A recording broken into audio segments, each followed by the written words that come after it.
Hi, thanks for joining me. My name is Jody Whipple. I'm the nutritionist on the advisory board for the FIT program. And today we are going to talk about an issue that some people struggle with, which is swapping. And what I mean by that is swapping foods that are healthy for foods that maybe aren't so healthy. Today we're going to talk about trying to get more fruits and vegetables in your diet. We're going to talk about getting healthier fats. We're going to talk about snacks, beverages, as well as some breakfast options. So if we start here and we look at this array of foods, we see that there are some chocolate-covered peanuts. Peanuts arguably can be considered healthy when they're covered in chocolate and a coating that has ingredients that we can't pronounce. There are probably some better options. For example, just a piece of fruit. A piece of fruit the size of a baseball, like an orange or an apple, gives you the nutrients that you need to be energetic. It gives you fiber, has lots of vitamins and minerals that are important for good health.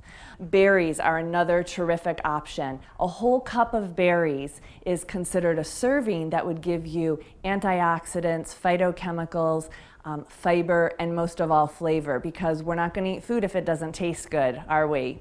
Another option would be carrots.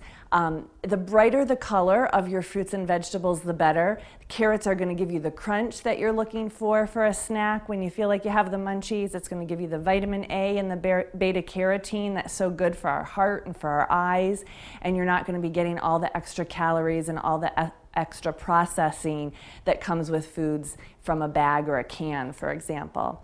And then finally, nuts. Nuts have a lot of fiber. They have a lot of good protein, so they help keep your blood sugar from crashing mid-afternoon, gives you energy that's sort of sustained over a period of time while giving you some healthy protein, some monounsaturated fats, and not the added processed items that are in some of those convenience foods that we grab so readily. Let's talk a little bit about healthy fats. People very commonly go ahead and pick mayonnaise as their source of fat for sandwiches, when they're making salad dressings, when they're making things like salads, pasta salads, and potato salads. But I'm going to talk to you today about how using an avocado would be a great substitute for mayonnaise. Mayonnaise often has things added to it that we just don't need in our body. An avocado, it's grown on a tree, it comes straight from nature, a great source of vitamin E, a terrific source of monounsaturated fats. Another option, rather than something like mayonnaise, would be olive oil. A teaspoon or two drizzled on a salad, even dipping whole grain bread or using it in place of mayonnaise on a sandwich would be a couple ways that you could use olive oil. You could also mix olive oil with some flavorful vinegars, and there are delicious flavorful vinegars on the market. Raspberry, balsamic vinegar is very tart. It gives a lot of flavor without a lot of extra calories. It's not going to weigh you down. Moving on to snack options. Again, it's easy to be reeled in by the colors of preservatives, by the colors of processing, picking chips, picking Doritos that have all the ingredients on them that we can't pronounce, right? We know about those. Something like popcorn.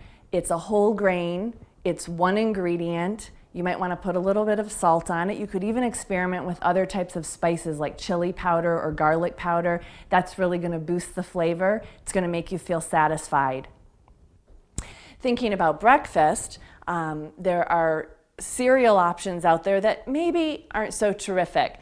More of a dessert for breakfast is what people often pick. Chocolatey, sugary, fine processed grains versus something that is more whole grain.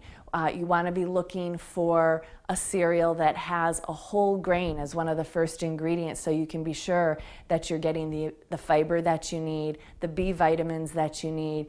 Putting some soy milk or some skim milk or even some of the berries that we were talking about over here. It's a great way to get your day started, to get that metabolism revved up, and to get your energy going for all the things you need to do in the day. And then finally, your beverages. How easy is it to pick a soda? It's so prevalent. Vending machines, fast food places. We go to different convenience stores, but just as easy is picking water. It's great for our digestion. It helps our skin. It's great for our energy level. It helps with the absorption of all the nutrients that we want to get into our body, keeps us hydrated, keeps us feeling fresh. That midday lull in concentration and irritability might just be because of dehydration. It's amazing how being dehydrated and being hungry can mimic each other. And I tell people not to trick them into eating less, but to help them understand, are you dehydrated or hungry? Grab a glass of water, have a big glass of water, and if that fogginess goes away, you know you were just thirsty. If you're still hungry, you might need one of the healthy snacks that we talked about today. Thanks a lot for joining me. Again, I'm Jody Whipple, nutritionist for the FIT program.